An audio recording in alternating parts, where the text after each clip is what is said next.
Hello, my name is John. And I'm Nikki, and we are the bosses next door. For 20 minutes or so. Uh, Today's episode is clarity is a luxury and you have to earn it. What does that mean? Clarity, being clear on something, being able to see all the things that you need to, but you have to earn it. What are we going to talk about? Okay, well, what is earning it? You can't just know how to do something. You can't just know the avenue you want to go with something. You got to put thought into it, think about it, dial it in, get clear, Clear. and Could you that's clarity. overanalyze it? Absolutely. Right. Right. And so we want to be focused on the things that we need to do or any of those tasks or goals that we're looking at implementing and really dial it in so that it's clear and easy for us to understand, easy for our teams to understand, Yeah. kind of go from there. Interesting. I think clarity is making decisions, not being afraid to make the decision, but also being okay with the wrong decision, pivoting and figuring it out along the way. If you take the time to have everything planned out, this is exactly how it's going to go. It never is going to go how you planned, but you have to be willing to maneuver and change. And I think I'm pretty good at that. I think I'm pretty decent at it, but it's not easy. It took a long time to kind of get there, Yeah. right? But you've always been MacGyver. So, I mean, you're going to Yeah, figure out a way to make something happen. we're going to bubble gum the shit out of it. Right. So I think that's like, but it's like overanalyzing it can just put you in the mud, right? We just had this on our level 10 with Call Boss. We just talked about that, right? Some companies that aren't signing up with Call Boss is because they're overanalyzing. Oh, like they're just putting so much stuff into it. And it's like, yeah, but the big picture is like you need help, right? And if $127 or $247 is going to trip you up, then like there's other problems, right? Yeah. You're not ready. You're not ready, and they want to be ready, and they see like everybody on Instagram and everything else like doing all these great things. Those guys started somewhere. They made a lot of mistakes. Right. They pivoted, but they learned from those mistakes and kept moving on. And I think all too often people don't do that. The other thing is like people look for clarity, and that's kind of like their happy place. They just procrastinate everything off. Mm-hmm. You need to do the hard thing first. Take the thing you're like, man, I do not want to do this, right? Because it sucks. I don't like doing it. Doesn't bring me joy, Yeah. whatever that is. But I think if you just focus on it, knock it out, be done with it, dude, then you move on to the next task and the next one and the next one, right? Knock out the tough ones. I mean, if you're drowning and somebody throws you a life raft, you should take it Right. or you're going to drown. Don't wait until the waves are perfect and all the things align and then I'm going to take it. You'll be dead. Yeah. I mean, so if you put that in perspective of like Call Boss, a lot of our clients are smaller and they're like, ugh, price point and all this and that. But at the very least, get us in there to at least help you start taking these calls and getting information so you're not losing money and losing leads. And the other part to that is too, is some of our companies that are bigger, they don't want to jump in until everything's like super dialed in so that Call Boss doesn't make mistakes. Just give us the like nuts and bolts of the thing and we can get in there and talk to people, build relationships, worry about that on the back end. Yeah, it's because I think part of it is like we've been through it Right. and we see it. We can see what they need. And it's like, yeah, it's a product that we sell, but you can see what they literally need, and you're like, man, if you just did this, but it's like they don't want to hear it because they haven't experienced it yet, right? It's same with the CRM system. Mm-hmm. We talked to a ton of companies, and some are big, some are small, and they're like Google spreadsheet ninjas, right? And it's like, oh my gosh, Yeah. why don't you have a CRM system? Oh man, I don't want to pay $100 a month or a couple $100 a month, and you're like, whoa. Do you know how much time you could save and money that you would make and like be able to track and do all these things if you just had a software to put it in and there's plenty of them out there. And it's like they'll fight you on that. They're like, nope, I don't need that. And you're like, wow, okay. Not thinking bigger picture because I think we were at a conference where they talked about companies that have everything on spreadsheets and not in CRMs and their valuation when you go to sell. They don't want to acquire you when you have it in a spreadsheet versus like a polished CRM that has everything and can do the things. Yeah. Well, because it's now I got to teach somebody how to go on the spreadsheets, how to analyze it, how to look at it, how to figure it out. right? How do you do your routing? How do you do this stuff? How do you bill? How do you whatever? Mm-hmm. Versus like, oh, you have a CRM system. Here's the login. If you know that particular CRM system, you can navigate most of them, Mm-hmm. and they all have a standard way of like following along, right? So like it makes it way easier. And we've done we've one of the goals for Little John's this year is we reached out to a couple hundred companies for acquisitions. We're trying to grow our maintenance side, and I was blown away on how many people they want. I mean, we had several guys. They want $100,000 for their business. They know it in their mind. I go, how many routes do you have? I don't know. I have like 40 to 50 stops, and I'm like, well, 40 to 50. Well, I just go off my memory. How many things are you gonna forget, right? How many Or people did you already forget? absolutely. Or you talk to these companies that have, 2, 3 trucks, and they like it's all like on a spreadsheet or it's all on a piece of paper that they fill out every day. And you're like, oh my God, man. And then they get mad because, oh, well, it's, like this is only really what we're willing to pay for because we're just going to pay for your accounts. And they get upset. And I understand that. Like you put your hard blood, sweat, and tears in it. Mm-hmm. But I'm going off a yellow notepad, like, Yeah, and we're not knocking it because we started there with the yeah, desk calendar, yeah. but at some point you You have to level progress. up, right? To be able Yeah. to keep producing at a high rate of speed. Yeah, so like the myth of the perfect plan, right? There's Mm-hmm. no perfect plan. There's 10 mistakes and then you figured it out on the other side, right? And I refer to like, several people that we've talked in previous episodes, that they didn't get it right the first time. It Right. took it took effort, right? And they figured out what works, they figured out what didn't work and then moved on. We're 13 years in and we're still redoing the way that we do things, right? Yeah. We're changing and always like, you know what, it'd be easier if we did this. Let's try this. A better way to do this, a better Mm-hmm. way to do that, right? We Right. have our pricing dialed in. We have like the way we do things dialed in. It's like now it's like, okay, how do we up our game for the training, right? We've done training a particular way for a long time, but we know there's a better way. So now it's like, okay, now let's get this better way in, right? Right. The way we had structure with our supervisors, we had a level of, a grouping of supervisors that has completely changed. The way we run our office has changed. Like it's just the evolution as you do things, Mm-hmm. and then you look and it directly correlates with our cogs, right? And you're like, yep, we made right decisions. We've gone the right direction. Yeah, absolutely. Yeah, and I think that's the other thing, right? So you can't go on a hope and a prayer that it's good. You got to go on evidence that you're doing that right way, right? Mm-hmm. Oh man, I made all this money. Like we don't do installs. Man, I made all this money. Did you really make that money? I mean, it's a big check, Mm-hmm. but what was left over at the end, right? Right.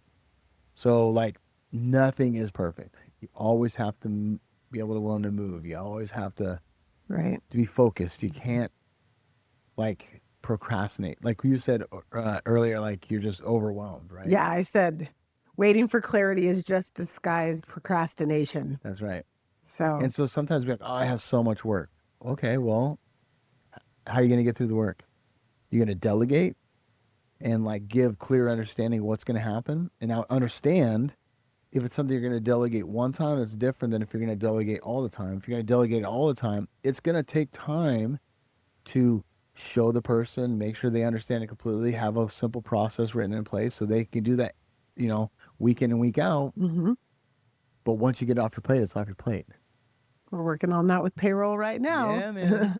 And then look at, or if you have like, oh man, I have so much stuff. And what happens? You have a tendency just to like shrivel up and just not do anything, right? Because you're waiting for the perfect opportunity. You're waiting for the perfect whatever. Right. Just start going at it, man. Right. They say that clarity comes after 10 bad versions. Oh, So, I mean, you've got to do and then revise and revise and right, revise. right, And then you'll be really dialed in on what it is, the outcome you want to achieve. right. Yeah. Absolutely right. And I think that's, people are afraid. Failing is not fun, No, But I think we've changed our mindset, and failing is an opportunity to learn to do it better, for right? sure. We're In the just too beginning dumb when to we fail. failed something, be like, dang it. Now it's like, okay, cool. Like, how do we do it different? Right. How do we fix it? Yeah. Well, and over researching too, when I was doing some digging for this topic, over researching is just a form of fear. I think people get stuck in that. I'm just going to keep looking until I figure out what it is, but I'm not ready to push forward. I'm not ready to actually do it. Let me keep looking and, digging in for more and more, but get enough to where you can make your educated decision and then kind of move forward. But you have to be ready to rip the Band-Aid when it's time. You have to be ready. Mm-hmm. And I think that's part of the problem, right? Like, it's like nobody's willing to rip the Band-Aid, right? Right. And then you go into business and everybody thinks that's just like, it's all rainbows and sunshine, right? Right. And it isn't. It's a series of decisions, typically a series Right. of, hopefully good decisions with several bad decisions in there. And then are you willing to pivot to make them better? Mm-hmm. What did you learn? How did you pivot? How did you improve? And then you keep going. So clarity is earned through reps. And when I was writing that, I was thinking about our son because that kid's done more reps In football. than anybody I know. Yeah. So if we relate it like to a football perspective, that's exactly what we tell him is trust the process and dial in. That's a great point. Thank you. Thank you. So like our son is freshman in college, playing college football. And as a parent, if you have kids that play sports or anything, like they could be, crocheting and you're like, let's go, But like our son plays football and we started this business 13 years ago and our son was, I think 6 at the time. He'd been playing flag football since he's like 3, 2.5 or 3. And we said like, oh, when he plays in college, we are gonna build this business big enough to where we can be able to travel every weekend and go see his games. Well, 13 years go by and we've grown substantially and we've gone to every game, flying halfway across the country. He plays over in Arkansas. So it's like, it's if we were to procrastinate it and waited, we would never been able to have this opportunity to do this, right? Right. Our son is repetition over and over, and it's making mistakes. And like, you were talking about that, it just made me realize like we have that conversation with them from a little one, even till now. Like we have a conversation. How did it go? What did you learn? What could you do better? What went well? Right? So he's really like making physical and mental reps. Yeah. That's wild. Yeah, I didn't even all the time, put that right? together. Yeah. Yeah. But he has a goal, and it's an outlandish goal. It's a goal that people, like he had a teacher who's like, oh no, we put something else besides the NFL, and he's like, Dad, he wants you to put, okay, like if that's the goal, right? And look, I know I say that, and people are like, yeah, that's okay, but you know what? We're gonna freaking try, and we're gonna try to live his dream, right? It's from reps, like you said. It's not all physical reps; it's mental. And he's going to be very, very good at whatever he does because he's had a lot of mental reps through this process. Work ethic, hard work, going through the grind, going through the emotional roller coaster of freshman year in high school through to senior year. He's been through it. Yeah. So now in college as a true freshman going against men, right? He's just like, this is no big deal to me. This is like being at home. This is what I did in Arizona because he's been training for so long. Yeah. He's mentally prepared. He is very clear with clarity on what he's doing. Exactly right. And I think that's the other thing is like, we're going to go down a whole nother rabbit hole, but I think it's also like how you treat your business and how you treat, like for us, we're hard on our kids. We have 4 kids. We're hard on our kids because our expectation is high. We don't settle for like, well, it was good enough. No, did you give it your effort? Did you try your hardest? And that's the same with the business, right? Like, oh, well, we tried. No, we were like, nope, this worked or didn't work. Okay, it didn't work. Do this. If it worked, continue to do this. Like we're constantly like triaging it. And I think that's what separates like success from non-success. For sure. I think there's a lot of business owners who like the idea of having a business and start it and start getting into it and then get tired or bored or lazy or what have you and taper off. Or realize how hard it is. Sure. Like whatever that may be, and it's not as exciting as I think it's going to be. And so if you're clear and laser focused on what that goal is going to be, you don't have time to be lazy or not dialed in or half-ass working, right? You've got to be like every day. And so for us, things are different every day. We never know what we're walking into. We always have an idea of what we want to get accomplished, but then there's always things that happen, be it in one of the three businesses, where that may derail us, and we've Yeah. got to totally focus on something else, but we always come back Right. to what the goal is and making sure that we go for it. Right. You're exactly right. Like you gotta yeah. And we don't, I do not recommend, maybe you recommend, I do not recommend owning multiple businesses. I don't recommend it, but we did it there's a master plan to all I this. mean, they all go together. Yes. So there's a So, master plan to all this, but it's very, very difficult. So you have to be very like focused, like this is what I do here. This is what I do here. This is what I do here. Fair. yeah, absolutely. Yeah. And I think that's worked out really, really well for us. Is it always perfect? Absolutely not. No, but at this stage of the game, we have such a good team in both places that we're able to focus like on the third a little bit more, or vice versa, right? We switch it around Yeah. because we have good people. Well, in the software business, the software company, it's just literally like it's their what they have done, and then the vision that we need those little pieces added to make it work really, really well for what needs to happen. So like we've had the repetition of being in other CRM systems, and the CRM system we use currently with Little John's is called or as Service Autopilot. But like, what are the great things about it? What's the reason we bought this software? What were the great things about it? Mm-hmm. And then how do we enhance that? And how do we take the little bits and pieces from the other pieces? It's all repetition. We like certain things on here. We don't like certain things here. Okay, but why don't we like those things? Is it because we're not used to it, or is it because it's too many clicks, or is it just not customer friendly? Like that's been really cool, because if we didn't have Call Boss, Mm-hmm. we would have no reference to this. Right. We just have one. Yeah. And so now with Call Boss, it's like we've been in upwards of 10 plus CRMs at one time or another. We really know all the ins and outs of what makes things click. Absolutely right. Mm-hmm. So that part is really, really interesting. And I think that like, speak however you like, but God sets you up for a certain way, right? For certain things. We started Little John's Lawns, and then you get Call Boss because we see a need, and then you get Call Boss up running, and it opens up this whole nother path that we never saw. We wanted, we didn't see it. And so I think it giving us clarity on how everything else works, and that because we have customer service, right? It's just repetition over and over and over and over. So when I get on a sales call for Call Boss, like, yeah, I can see what's going on, right? I understand this. I see this. I did this. And it's really interesting to like have that perspective. I'm not a genius by any means. Like I've just made a lot of mistakes that I've like learned from. Right? Yeah. That's And super the sales interesting. process is funny because it's changed so much, because I did it in the beginning to Yeah. get the first like round of clients and then pass it off to team members. And now it's come back to you. It's like, Yeah. it's just evolved this whole time. And it's like what they say with the 10 bad versions, wasn't even a bad version. It's just It's just level what up, we level knew. up, level up, right? Yeah. How do we get even better? Yeah. And that's like we're in the middle of right now, right? And I think you Mm-hmm. need to learn from people who are successful. So like I'm in the Hermosi like minefield You right are now. drinking the Kool-Aid. Yeah.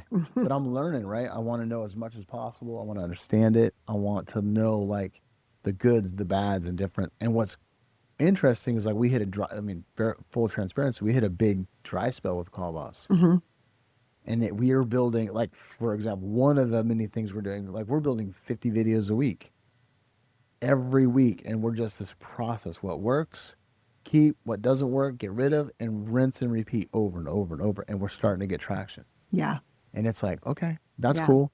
And it's like, okay, well, we're getting traction, but how do we get the next piece of it, right? The CTA, that next call to action. Mm-hmm. But it's repetition, Right. every single week we're just like boom, boom. And I don't want to do those every week, but I'm like, that is my job. Yeah.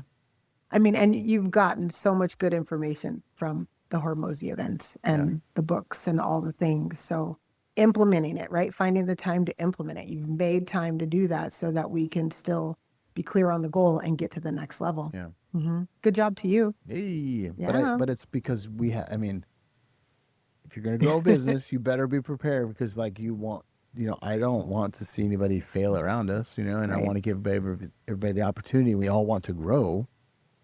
So I think that's what drives us, or Yeah. me at least. Mm-hmm. Yeah, absolutely. Framework for clarity. We could talk about it for a minute. Choose what it is that you're going to be doing. Move and then adjust. If you keep doing that, like John says, rinse and repeat, choose it, then move with it, then adjust. You'll be able to get where you need to go, but you have to earn it. And that's what we're talking about today. That's right. Yep. And like, if you get butterflies because you're going to try something new, that's okay. That's good. That means you're alive, Yeah. right? Try it. If it works, great. If it doesn't work, that's okay. Yeah. You know, we went to a super event, saw some of the best speakers that I have heard, if not ever in a long time. For sure. It was really Right? good. The guy that had the DJ, what's his name? Jesse Islet. Jesse Islet. You want to talk about like not afraid? Like that guy. Yeah. Out of the box. Psh, what? Man. How did you come up with that? Yes, it's Yeah. amazing, right? So like Was. he just like oh, yeah, well, let's just do this, let's do that, right? Like was not afraid to try and failed. But rinse, repeat, figured it out, let's keep going, right? It was Yeah. pretty amazing. No, it was. It was super inspiring. Like, Yeah. okay, how do we do that in our everyday life? How do we do that in our business? How do we do that with our kids? Like, wow, Yeah. it was inspiring. Yeah, it was really good. Bo Easton, I Gotta Hear Nikki Didn't. That's another one, like just incredible. Like the way you stand, the way you talk, what you do, you're like, you know, the way you present yourself, right? It's like this whole, like, you're training yourself to be like, you know, walk in a room and like for presence and stuff. It's really, really interesting. So I think you always want to learn. You always want to gather more information. Now, granted, it's a much different event. It's just a side note, much different event than you would normally go to. Because like we've been to a lot of like workshops and like, you know, you learn about the industry and like, it's cool, like it's good. And you take some nuggets, but I would say just my point of view is like, it's the after the event, like in the night or like the early breakfast when you sit and really talk to people that are around, that's when I learned the most Yeah. from those kind of speakers. This event, Supra, is a very high level. There's a very high level people there, and like to bring the Ed Milet's in and those kind of people to talk, like it's really cool to kind of see. Like you think you do okay, and then people start talking, and you're like, oh Jesus, that is a lot, right? Like that guy is just killing it, right? So I think you can't be afraid to put yourself around people like that either. Yeah. It's good because you got to grow and learn from people that have done it or are in a different level than you. Well, we just talked about earlier. We go on a sales call and we're like, we can see the things that they need and make a mistake. It's just if they're willing to receive it or not. Right. And you go hang out. And those guys have seen what we're doing, what works, what doesn't work, and are we willing to receive it or not, or understand the level to receive it? Right. And timing too. Oh, Is yeah. it the right time for me to be able to do something like this? Yeah. Yeah. And I think sometimes I take more risks than Nikki for sure, and I'll like, yep, I think we need to try it, right? And so it might not feel like the opportune time, right? The perfect moment, but I all too often, you know, I mean, we say it every day. We'll figure it out. we'll figure it out. People ask me questions every day. I don't know. But we'll figure it. We'll figure it out. Yeah. Because we can research. We can try stuff. That's the thing though. Like we're not afraid to try.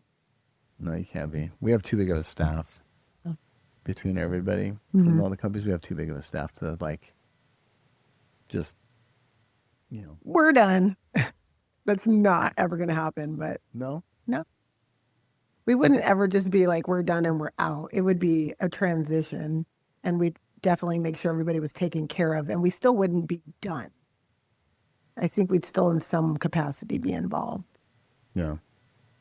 I don't know. We'll see. Who knows what the future holds. But if you've enjoyed this episode, pick one thing that you've been sitting on and act tonight. Get it done. Find your clarity. Yeah. And side note to all of our employees, we're not trying to sell anything. just so we're No, all we're clear not. on that. We're not selling anything. No, we're not. But you never know like what the future holds. No. I don't know like what level we want to take it to. Because at one point I was like, with Little John's, are we going to stop? Like, this is enough clients. We're good. Let's just get really good with the amount of clients we have. And that went out the door. We went way past it and we just keep going. So we're still trying to be as good as we can for our clients, but we're not done growing. We're not done growing. I think that, well, if this acquisition goes through, Well, that's a different story. yeah. So like it's just a matter of like getting to that point, pausing, understanding, right? Yeah, for sure. Super exciting to even think we're there though. Right? Yeah. It's crazy. Been speaking that into existence for, I don't know, 11 years. That's for another episode. Hey. All right. Great. Well, thank you so much for listening and being with us. Like, comment, share, all the things. All right. Appreciate it. Thank you. See you on the next one. Bye.